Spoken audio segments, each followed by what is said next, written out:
Tuesday, October 17th already.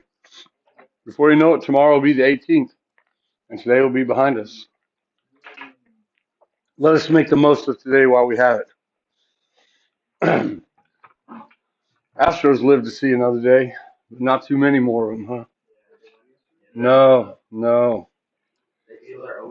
They need a hit with runners on base. So far, the Rangers haven't lost a single game in the playoffs. Yeah, they're cruising. Yeah, they've asked for 4 runs in the first one. I don't know what happened. Sketch the graph. Yeah, I'm sorry I brought it up. Yeah, sorry. And there's no undefeated teams left in the NFL. Sketch the graph of f of x equals x squared plus 3x minus 10. Identify the x-intercepts, y-intercepts, and the x-coordinates. So let's do the easiest of these three first, which is what? The y-intercept. Okay, I'm going to label it. Y-intercept colon. I show f of 0. That's how we communicate we're finding it, right? We plug in 0 for x, and I get negative 10. So that's the point 0, negative 10. Let's go ahead and start plotting this stuff over here. 0, negative 10. I'm just going to say that that's right there. There's the y-intercept. Okay. The x-intercepts. How do I find, bless you, x-intercepts? Factor. Okay, but I first do what? I set the function equal to what? 0. You got to show that first because that communicates what you're doing. Now we set x squared plus 3x minus 10 equal to 0. And the whole reason we want to factor it is because it's equal to 0.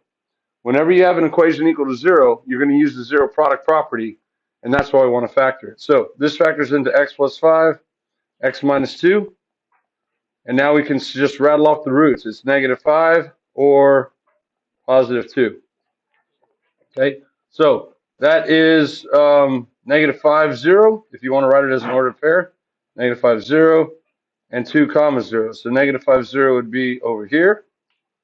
There's negative 5, 0, and 2, 0 might be right here somewhere. Okay, now, how do we find the x-coordinate of the vertex? There's a couple ways to do it. The first way is just to realize from Algebra 2, it showed up, I know it did, because we just did it in my Algebra 2 classes. It was a bonus question, but it told you that the x-coordinate is negative b over 2a when your function is written in ax squared plus bx plus c format. Okay? Our function is written in ax squared plus bx plus c. So, to find the x-coordinate of the vertex, it's negative b. What's our b value in our equation? 3, so it's the opposite of 3, all over 2 times a. What is a? 1. Okay, so you know the x-coordinate is at negative 3 halves. That's one way to find it. Okay, you can also find it by using the symmetry of the parabola. Because a parabola has a symmetry through its vertex, you know that the x-intercepts average, the midpoint of the x-intercepts, is going to be the location. So if you just want to physically like bisect that, right? So that this distance here from negative 5 to there is the same as this distance here. If you just bisect that, you're going to get the x-coordinate of the vertex. Now, how do you find the average of two numbers? You add them up. Yeah, so by 2, right? So the average of the x-intercepts is the x-coordinate of the vertex. So for us, it's going to be negative 5 plus 2 divided by 2. That's going to be what? Negative 3 divided by 2. Negative 3 halves. Yeah. So there's negative 3 halves. So that's going to be about right here. So it's going to come down. It's going to have a vertex right there at negative 3 halves. And then it's going to come back up and look like that. And it's going to be passing through negative 10 on the way back up. Okay. So once we find the x-coordinate of the vertex, we can answer this question. We could say that f is increasing on what open x interval? Yeah, negative 3 halves to infinity. Perfect. That's why the x-coordinate of the vertex is so important. And then it's decreasing from negative infinity up to negative 3 halves. Cool. Now, if I wanted to find the y value of the vertex, I could plug negative 3 halves back into this equation, but it's going to be an ugly number, so I'm not going to make y'all do that. But the x-coordinate is pretty easy to find. Okay. All right. So remember from yesterday, this equation is a polynomial because all of its exponents on the variables are what types of numbers? Whole numbers. Very good. And the domain of this function is what? All real numbers. Yeah. We're not going to ask for the range because for the range we need the y value of the vertex, and we already said that's going to be an ugly number. So Even. it's an even degree polynomial because it has the same end behavior, top in, top out. Is this one an even function? No, because it's not. It got shifted. It got shifted to the left, right? So there's no y-axis symmetry anymore. Very good. So that's the difference between an even degree function and an even function. All right. Let's go back to the notes. Notes, notes, notes. We love our notes. Notes, notes. Give us the notes. Notes, notes. Na-na-na-na-na-na. Astros. All right. So we learned yesterday that the family of polynomial functions up to degree 5 are these guys right here. We also noticed some similarities in the end behavior. All the odd degree functions, like x to the first, x cubed, and x to the fifth, had opposite end behaviors. Yes, yes. And they had a range of all real numbers because they come in one side and go out the other. They'll cover all the real numbers. The even degree polynomials, like 2, 4, and what will be 6, 8, 10, all that, they have the same end behavior. So top in, top out, bottom in, bottom out. So they have a limited range. They're going to have a local minimum or an absolute minimum if they come in the top and go out the top, and they're going to have an absolute maximum if they come in the bottom and go out the bottom.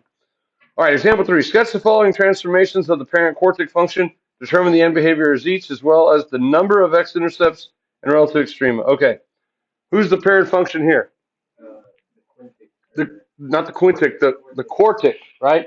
The fourth degree Taylor polynomial, and it looks a lot like x squared. It's just flatter. Remember, it's a little bit flatter between -1 and 1, and it's steeper outside of 1 and 1. But this is standard transformation form, so we can still identify the vertex. Where's the vertex on this one? +3, -2, right? Because it was at 0, 0. We moved it right 3, down 2. So a quick sketch would be this. Here's 3. Here's -2. There's the vertex. Does this one open up or down? It opens up because the leading coefficient or the leading term is positive. So it's going to come in and then kind of make it flatter right there. Don't make it so much like a parabola. Make it kind of flat. And then symmetrically, it goes up like that. Okay? So it does have an axis of symmetry that runs through the vertex as well. So it says to find the end behavior. So let's do that first. The limit as x goes to -infinity of f of x is infinity. And the limit as x goes to +infinity of f of x is also infinity. How many x-intercepts does it have? 2. 2 x-intercepts. Can we find them? Yeah. How do we find them? You plug 0 in for f of x. Plug 0 in for f of x. I thought you were going to say for x. Yeah. They're not going to be pretty. Let's try and see if we can figure them out, though. I don't think I want to do this for all of them, but it'll be a good exercise right here. -2, you set it equal to 0. We would add 2 to both sides. And then I take the fourth root of both sides. So I get x minus 3 equals the fourth root of 2. That's not a very pretty number, is it? But I forgot to take the plus or minus. So I should have a plus or minus in front of there. So now I get x equals, if I add 3 to both sides, I get 3 plus or minus the fourth root of 2. And there's your 2 x-intercepts. 3 plus the fourth root of 2, 3 minus the fourth root of 2.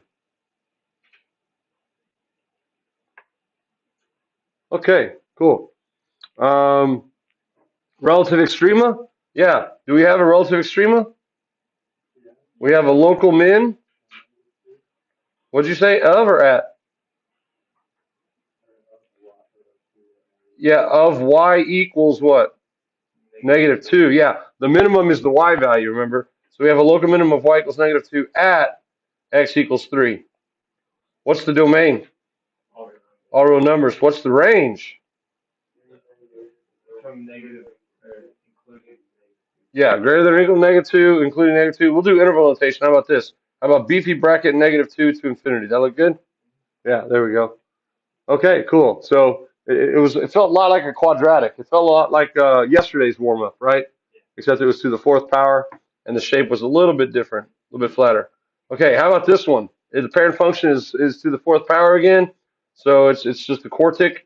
The negative flips it across the x-axis, so it opens down. And where's the vertex? -2, -3. Good. We move it left 2, down 3. So to sketch this one, I'll come over here to -2, come down here to -3, and it opens down like this and down like that. And now we'll do the end behavior. So what's the limit as x goes to negative infinity of f of x? Negative infinity, down on the left. And the limit as x goes to positive infinity of f of x is also negative infinity. It's an even degree function, so it has the same end behavior. And it's bottom in, bottom out, so it's negative infinity on both sides. What's the domain, of course? All real numbers. That's an easy question. What's the range? From -3 or from negative infinity to negative. Yeah, very good. You almost said -3 to negative infinity, but we know that we have to list it from least to greatest. So it would be from negative infinity to -3, or if you want to list it in set builder notation, you say y less than or equal to -3. That's another way to do it. Do we have a local extrema, a local max or local min? Local max of y equals -3. We'll say y equals at x equals, we'll say x equals -2. Yeah, make sure you put the y and the x in front of them. That way we're constantly reminding ourselves that the max is the y value and the x is just the location. Does this one still have symmetry? No. Hey, what if we tried to find the x-intercepts? Let's try and find the x-intercepts. How many do we have based on the graph? 0. You think that would work out algebraically? Let's see. Negative x plus 2 to the 4th minus 3 would have to equal 0. So negative x plus 2 to the 4th would have to equal 3. And then I would have to multiply both sides by -1. So I get x plus 2 to the 4th would have to equal -3. Is that possible? To raise something to the 4th power and get a negative? No. If you don't realize it there, you could take the 4th root of both sides, which would be plus or minus the 4th root of -3. And just like if it were the square root of -3, this would be imaginary. Or complex. Yeah, complex. You didn't like the complex section? Well, we found imaginary numbers. Yeah, and we'll do that in this section big time. There's all over, man. There's so many complex imaginary roots in this section. It'll make your eyes spin with delight. Yeah. Okay. All right. How about this guy? Who's the parent function for this one? The quartic again, right? It's an x to the 4th, but this time it's not in standard transformation form. So I'm going to have to do a little bit different strategy. Does it open up or down? It still opens up because the leading coefficient is 2. That's good. I know it opens up.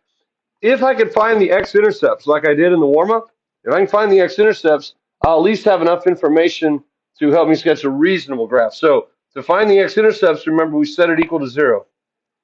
And once we set it equal to 0, our goal is to what it?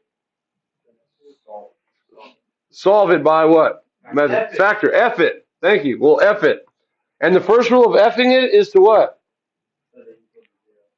Setting it equal to 0. And then to try to factor it, we always look for a what first? Common factor. Yeah, that's the first rule of factoring. Once you set it equal to 0, look for a common factor. What's common in both terms? A 2x squared. Very good. What's left in the first term? X squared. In the second term? Just -4. Yeah. So that's factored. Now, does that factor even more? Does your x squared minus 4 on the inside continue to factor? No? Yeah, x plus 2x minus. It's a difference of squares, so it factors into the product of two conjugates, if you recall. X plus 2, x minus 2. X plus 2, x minus 2.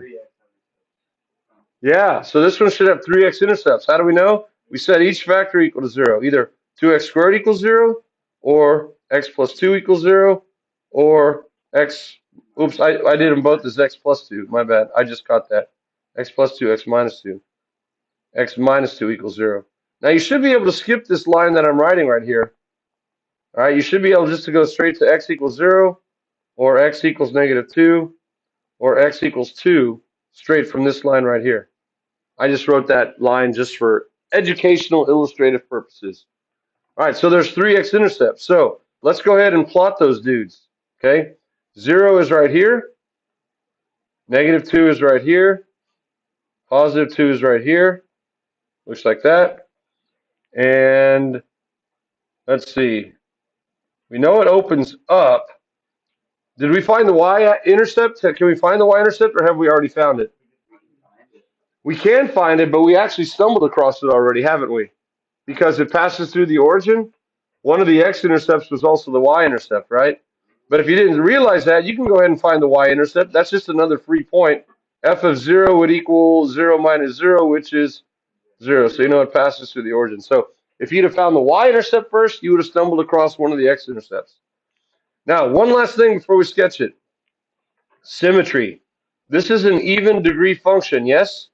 Is it also an even function? Yes. It is an even function. If you replaced x with negative x in both terms, the sign would not change because they're both to the even power. So it has y-axis symmetry, and you said that it opens up. So that means that it comes in the top. Somewhere it's going to turn around, and it's going to bounce right here.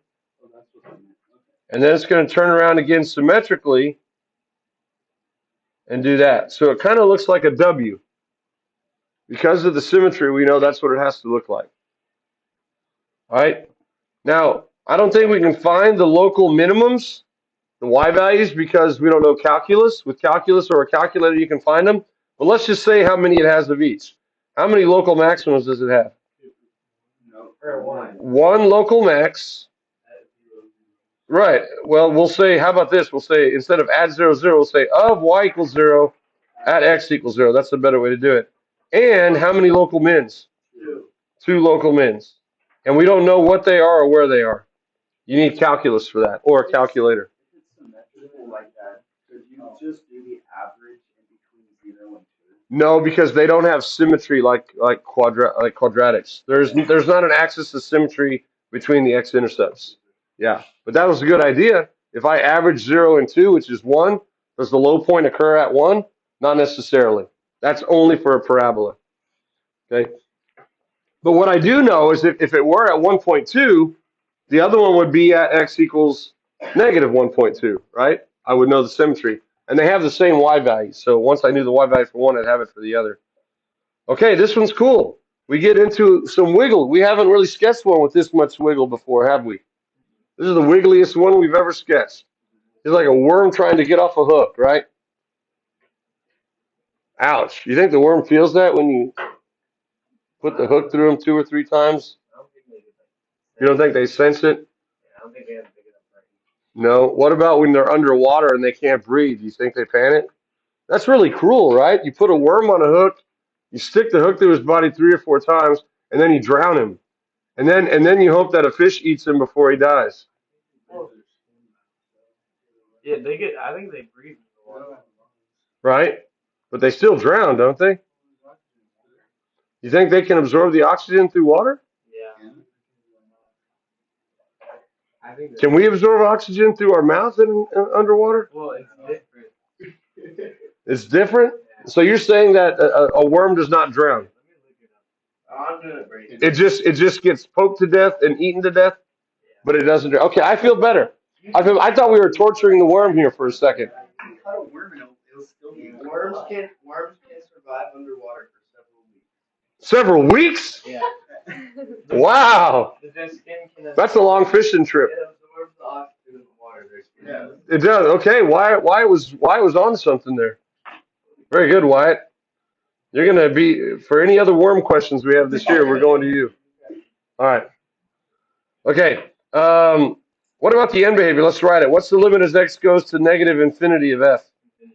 Infinity, it's top in, so it goes out on the left to the upside, and the limit as x goes to positive infinity is also infinity. It's an even degree function. It has the same end behavior. Okay? Cool. Top in, top out. All right, let's look at letter D. Letter D. This is a parent function of what? Quadratic. Well, I have a quadratic times a quadratic. What would be a quadratic times a quadratic? It's a quartic. This is another x to the 4th. But it's not in standard transformation form.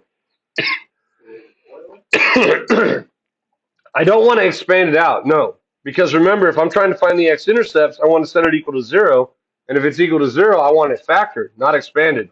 So because it's already partially factored, I'll just continue the factorization. X squared minus 1, isn't that a difference of squares? So that a factor into x plus 1, x minus 1? Yep. And then x squared minus 16 is also a difference of squares. So it factors into x minus 4, x plus 4. So that equals 0. So now instead of setting each one of them equal to 0, let's just rattle off the 4 x-intercepts. Negative 1, 1, 4, and negative 4. What about those are plus or minus? You can do it plus or minus 1, plus or minus 4. What about the negative 3? Oh, he's never equal to 0, is he? He's always a negative 3. Yeah, if you want to set negative 3 equal to 0, you're not going to get any solutions because it's never equal to 0. Yeah. We're only interested in the variable pieces. I was just wondering if it did. Yeah, no, it wouldn't. Negative 3 is all. Even if you put a 0 costume on it at Halloween, he's still a negative 3 underneath the 0 costume. Yeah. All right, so this one over here, this fourth degree polynomial had how many x-intercepts? I forgot to write that. 3 x-intercepts. And we've also seen a fourth degree polynomial with 0 x-intercepts. And we've also seen a fourth degree polynomial with 2 x-intercepts. And the parent function has how many x-intercepts? 1 x-intercept. So far it's possible for a fourth degree polynomial to have 0, 1, 2, or 3 x-intercepts. Yes, yes? And we just found one that has how many? 4 x-intercepts. Wow. I wonder if a fourth degree polynomial can have 5 x-intercepts. It's already had 0, 1, 2, 3, or 4. That's all the combinations. Let's go ahead and sketch this dude.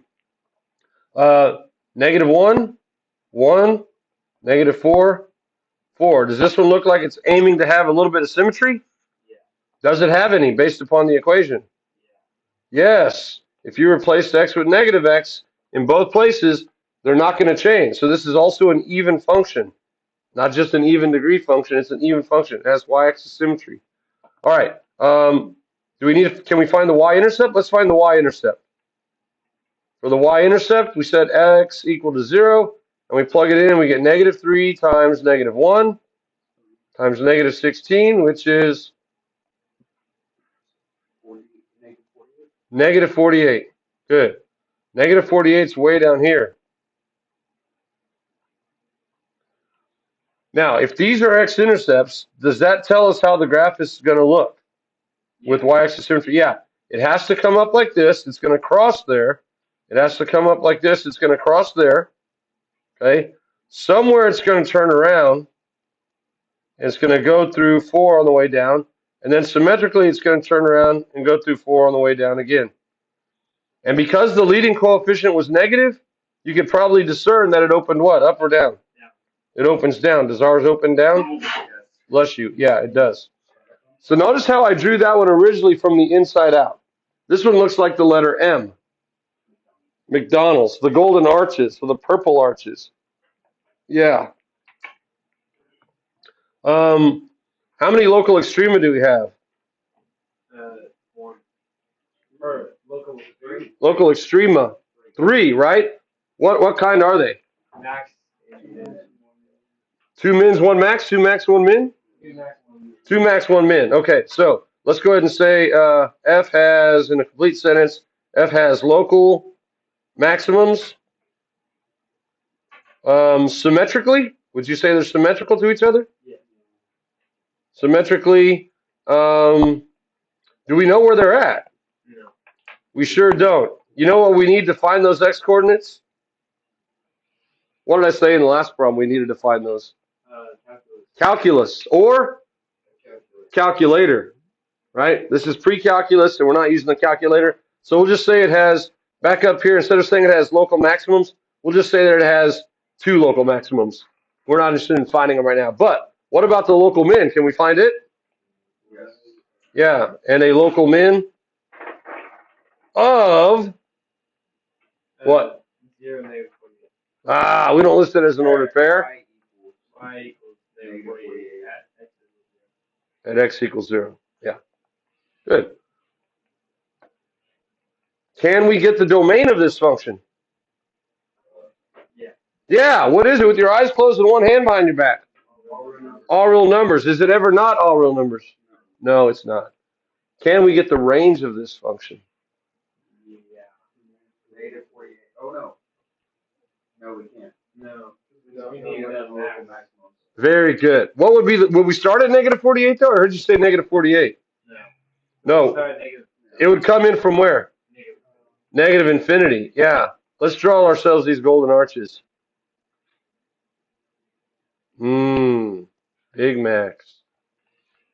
Right? It would come in from negative infinity, hit the high point, which is symmetrical on both sides, come back down to a local min, not an absolute min, of negative 48, and has y-axis symmetry. Yeah. So would two maximums would still be absolute? Those would also be absolutes. Okay. Yeah, yeah. They're local, of course. What makes them local? Remember, if you zoom in and you look immediately to the left and immediately to the right, are their values lower on both sides? Yeah, so that makes it a local maximum. But when you zoom out and you look at the global picture, are those also the highest points on the whole graph? So they're also global or absolute maximums. Yeah. But we can't find those. Yeah, Mount Everest. Right. But these are the same altitude, so it's like having two Mount Everests. Did you know that Lhotse Face is almost as tall as Mount Everest? And it's part of it. Where? Lhotse. Lhotse. So when you climb Mount Everest, for like 80% of the trip, you're climbing also Mount Lhotse. And then there's a little jog right there, and then it goes like that. So this would not have y-axis symmetry, would it? No. This is Lhotse, and then this is Mount Everest. Mount Everest, actually. So here's base camp down here at about 17,000 feet. It's not the tallest mountain in the world. It's the highest one, but not the tallest. Whoa! The tallest is Wait. Are you saying there's a difference between tallest and highest? yeah. What's the difference? Tell me. So that one is on a higher altitude. So Mount like, Everest it starts higher. Starting point is higher. So it Mount goes up. Denali is in Alaska. It's like actually. You're talking about prominence. So So prominence is how high you actually have to climb to get to the top. Elevation is the ultimate altitude. Mount Everest has the highest elevation. Yeah. So it is the highest point on Earth. Does it have the highest prominence? Do you have to climb the most? No. No, because you're starting at 17 and you're getting to about 29. Okay, so you're only climbing about 12,000 feet. Are there other mountains where you have to climb higher than 12,000 feet to get to the top?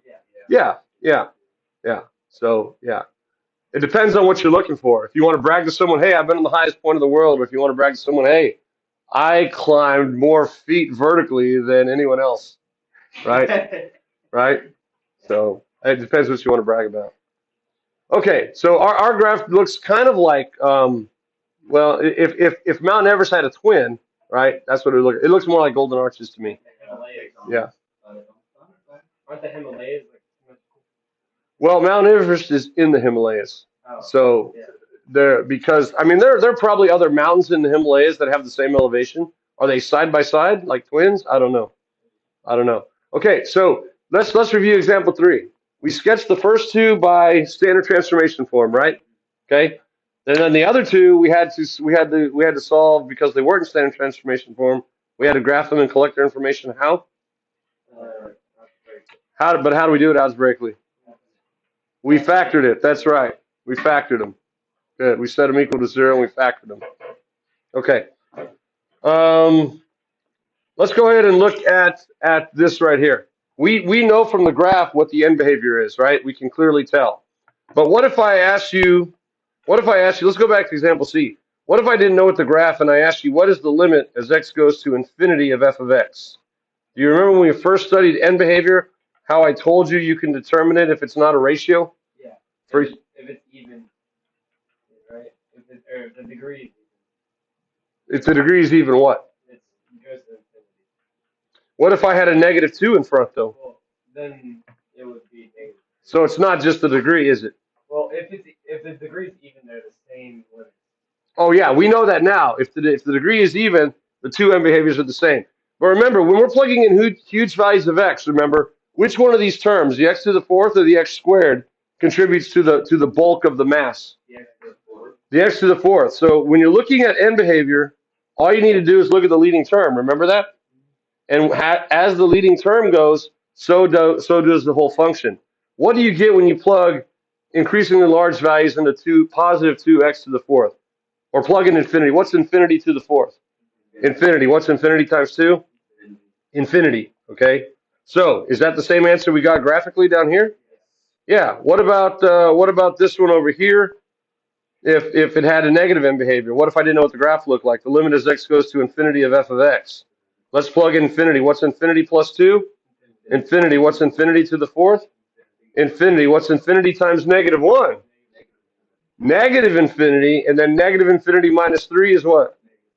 Negative infinity. Is that the same answer we got over here for the right end behavior? Yeah. Okay. So that's an important way to determine when you don't know what the graph looks like, you can always determine the right end behavior. Okay. The right end behavior always goes the way of A sub n. What did we say A sub n is? What's another name for A sub n?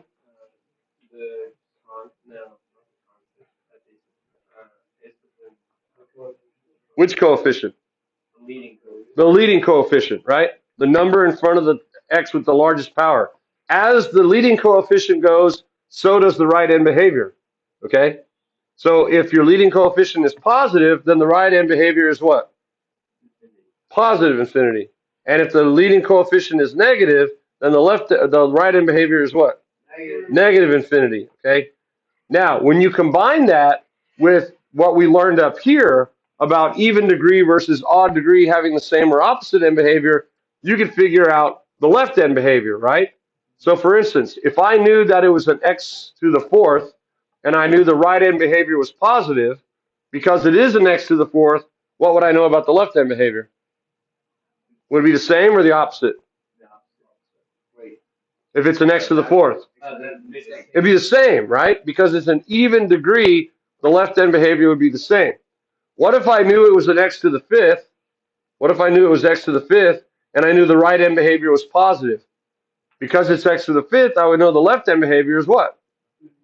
Negative. It would have to be opposite, wouldn't it? Okay, let's review that. If it's an even degree polynomial, like 2, 4, 6, 8, what do we know about their end behaviors? They're the same. If it's an odd degree polynomial, 1, 3, 5, 7, what do we know about their end behaviors? They're opposite. They're opposite. Now, why is that important? If we look at this right here, let's look at this big function here.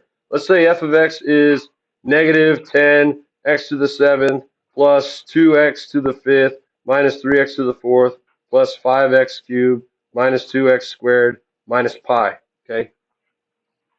Y'all want to graph that? No. Sure?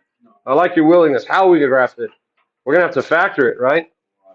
Yeah, that's not going to be fun. But I can tell what the end behavior is very quickly on the right end, right? What would be the limit as x goes to infinity? How do you know it's negative infinity so quickly? There's a negative coefficient where? Over here in front of the x squared? Oh, the leading one. Yeah, there you go. That always gives you the right end behavior. It always gives you the right end behavior. So now that you know that the right end behavior goes down, because it's a 7th degree polynomial, what do you know about the left end behavior? Goes up. There you go. So that's what we know about this function now. We know it's going to come in the top, it's going to dance around, and then it's going to go out the bottom. Okay? So we combine those two pieces of information. The leading coefficient tells you the right end behavior, and the fact that it's an odd degree polynomial gives you the left end behavior. All right. Good stuff, right?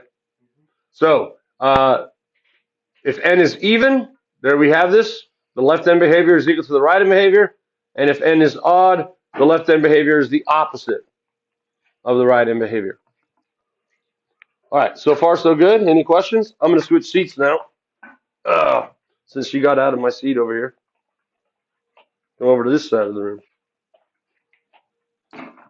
Oh, it's colder over here. Yeah. Y'all like an endothermic reaction over here, huh? Here's a visual. Do we need a visual again? I don't think so. If you know that the right end behavior is positive and it's an odd degree, it goes out the other side. Okay? If you know it's an even degree, it comes in the same side. That's pretty cool. All right, let's determine the end behaviors of the following polynomials. Just the end behaviors, all right? So we're going to write whoa, I'm in a highlighter again here. The limit as x goes to negative infinity of p of x.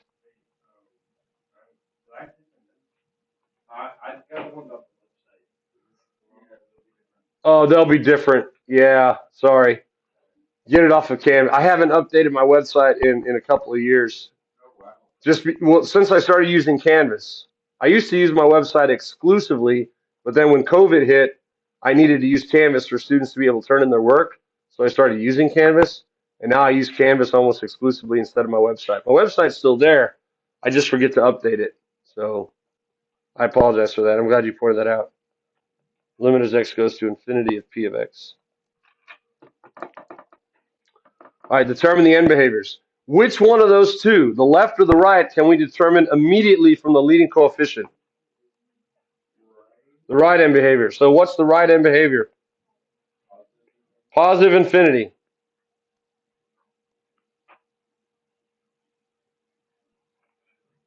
At this point, I would say get with your elbow partner and discuss and see if that's right.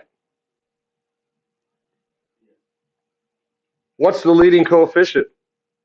4. Oh, wait, sorry, 5? no, negative. It's -2. Ah, I got you, right? The leading term is -2x to the fourth because 4 is the largest exponent. Yeah, so the leading term is -2. Oh, so the right end behavior must be what? Negative infinity. What's the degree of the polynomial? 4, which is an even. So is it the same end behavior or the opposite? Same. So it should also be negative infinity on the left-hand side. Okay. So this is going to come in the top. I'm sorry. It's going to come in the bottom. It's going to do something like that, and it's going to go out the bottom. It'll look something like that.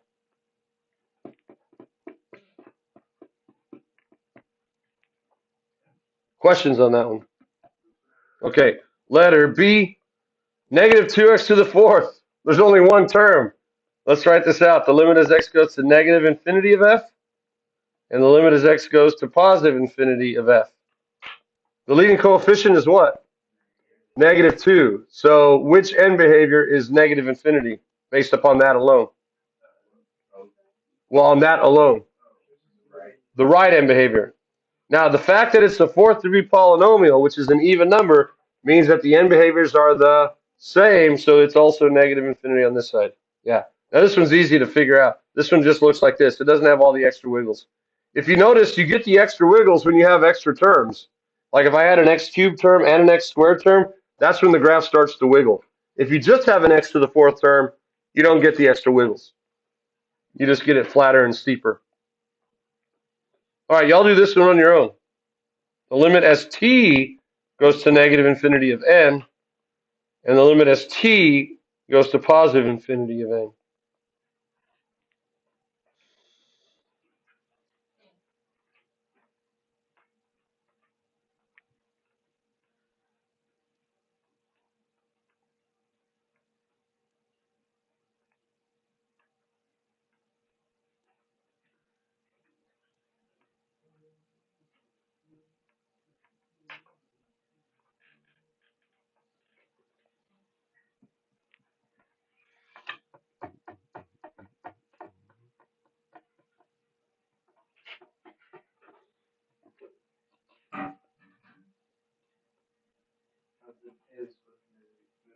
That was good. It went by faster than I thought. Yeah, the Evermore section was a little slow. But it kicked back up a little bit with Folklore, which is its sister album. But I like more songs off Folklore. The Evermore one was that was like where you go to the restroom. Yeah. All right. What is the left end behavior? The left end behavior. No, the left end behavior. It's negative infinity because the right end behavior, which is what we get from the leading coefficient by itself, is positive infinity. And the fact that it's a seventh degree polynomial means the left end behavior is the opposite, which is negative infinity. And that's what I asked first. Okay? All right, the next one. 2 to the 7th. What's the limit as x goes to negative infinity of g? Negative infinity. And what's the limit as x goes to positive infinity of g? Infinity. Kind of the same reason, right? Positive leading coefficient means the right end behavior is positive, and because it's the seventh degree, it has the opposite end behavior on the left-hand side. All right. What do you notice about the end behaviors of examples A and B and C and D? How are they the same? We'll just say again, even degree means the same end behavior. We'll just call that EB if you're okay with that. An odd degree means the opposite end behavior, EB. We'll stop right there for the day. Good morning, teachers. Just a reminder to please pick up your verification sheets from your teacher boxes, sign them, and get them returned to our office by 10 o'clock this morning. Thank you.